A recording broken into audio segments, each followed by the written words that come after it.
खाए ल। Hello everyone, स्वागत छ मेरो मिनी भ्लगमा। म चाहिँ अलि अल्छी छु कि दिउँसोमा पनि सुत्ने। दिउँसोको 2 बजिसकेर चाहिँ बाहिर उठेर हेरेको त कति चर्को घाम लागेको कि है। त्यसपछि उठेँ अनि मम्मीहरू चाहिँ बजार जानुभयो रहेछ। म चाहिँ घरमा एक्लै थिएँ। त्यहाँ मेरो कुकुर पनि सुतिरहेको कि गर्मीले। त्यसपछि गोठमा त बाख्राहरूले पुरै भाषण दिइरहेको कि हेर्न गएको त कुखुराले पुरै मच्चाएर।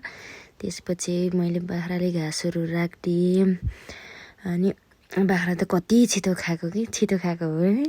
कहिले दिलाएर खाम्ला भनेर बसेर चाहिँ बाख्राहरू त। अनि त्यसपछि मैले भैँसीलाई पनि दिएँ अनि कति कराउने कि फेरि। अनि त्यसपछि भैँसीले आइज भनेको त अझै हान्न खोज्ने कि।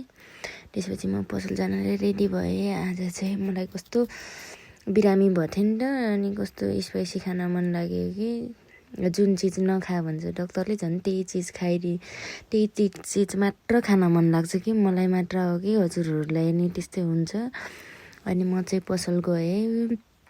म चाहिँ घरमा एक्लै छु, बाबु नि स्कुल गएको छ। पसल गएको त मामाले आइसक्रिम बनाएर राख्नुभएको।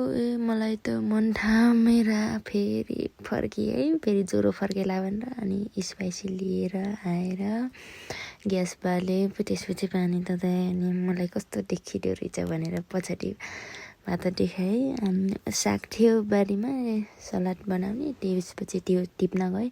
टिपेर मलाई चाहिँ यस्तो यस्तो धेरै मनपर्छ कि स्पाइसीहरूसँग। त्यसपछि मेरो स्पाइसी पनि रेडी भयो अनि म चाहिँ खान थालेँ। अनि रोगीले खाने भनेको त्यही अनारको जुस हो, अरू त के खानु छ र है। त्यसपछि म खाना सुरु गरेँ। खाँदा पनि मेरो त घाँटीमा नसा देखिन्छ हो। मासु नभएर हो कि नसा धेरै भएर हो।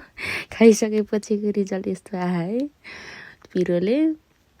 त्यसपछि मेरो औषधि खाना सुरु भयो। औषधि खाएँ। के गर्दैन, रोगीको यस्तै छ होइन, औषधि बिना बाँच्नै नसक्ने।